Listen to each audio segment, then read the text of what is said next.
За орлогын асуудал дээр бол ер нь бол тогтвортой орлогын стратеги барихгүй бодлого гаргахгүй яваад байгаа учраас энэ орлого бол хэлбэлзэх тасалдах ийм эрсдэл үүсч магадгүй байгааг бол бас хэлхэн зүйтэй байхаа гэж бодож байна. Хоёр дахь асуулт болов ялангуяа тэр багш хэмжнэрийн цалин нэмэх асуудал дээр одоо ямар хувь бодлого барьж байна. Урсгал зардал бол 4 дахин өссөн байгаа. Өнгөрсөн 10 жилийн 8 жилийн хугацаанд ер нь энэ 4 дахин өссөн урсгал зардал юунаас болоод өсчв? Энэ дотор багш хэмжнэрийн цалин одоо хэдэн хувиар нэмэгдүүлэх боломжтой байна вэ гэдэг асуултаа дахиж тодруулж асууя. Очроос хариулъя.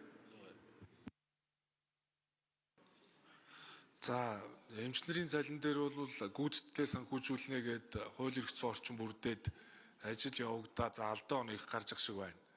За, багш нарын цалин үйлс төр ч гэсэн гүйцэтгэлийн одоо тогтолцоог нэвтрүүлнэ гээд төдийлөн бас үр дүнд хүрж чадахгүй байгаа. Уг нь бол бид нар энийг цогцоор нь харж шийдэхгүй болвол багш эмчийн цалин өнөөдөр 20% 30% нэмлээгээд иргэжил дахиад л одоо нэмэгдүүлэх шаардлага бол үүснэ. Тэгэхээр тогтолцоогоор нь харж өөрчлөлт бол хийх шаардлагатай. Гэхдээ мэдээж улсын жилийн төлөвлөгөөнд энэ 24%-аас илүү урсгал зардлыг нэмэгдүүлэхгүй гэдэг энэ босго байгаа учраас бид нар бол багш эмчийн цалин дээр тодорхой нэмэгдэл хийгээвэл төрийн зарим үйл ажиллагаагаа зогсоогоол нэмэгдүүлэх бололцоо байна. Дээрээс нь жилийн төлөвлөгөөгөө нэг хувиар нэмэгдүүлэхэд нэг их IT-ийг орон зай гараад яам болгон дээр хийгдэх ажлуудаас урсгалаа танаад явахаас өөр арга зам бол өнөөдөртөө бол байхгүй. За нэмж хариулъя. Тэгэхээр тийм одоо бололцоо бол байхгүй байгаа.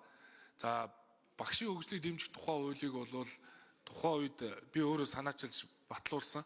Энэ багшийн хөгжлийг дэмжих тухай хуулийн дээр бол багшийн гүйцэтгэлийн урамшууллын тогтолцоог нэвтрүүлнэ гэж зорьсон эрх зүйн орчсон бүрдсэн хэдий ч энэ боловсролын салбарт бол тэрнээс хойш яг тодорхой үр дүн гарсангүй. Одоо энх хамгаалалтын сайдын үед бол энэ гүйцэтгэлийн урамшууллын ажлыг бол бас нэлээд эхлүүлж ирсэн. Тэгэхээр энэ тогтолцооны өөрчлөлт рүүгээ явъя. Тэгэхгүй бол энэ 10-20% нэмээд бол үр дүн гарахгүй байна.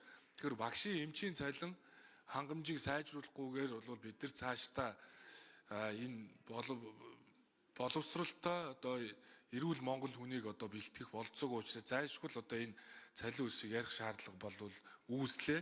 Гэхдээ энэ удаа бол урсгалаа жилийн төлөвлөгөөн дээр нэг 1% нэмэгдүүлээд тэгээд нэг 20% хүртэл нэмэгдүүлээд явъя гэсэн ийм байр суурь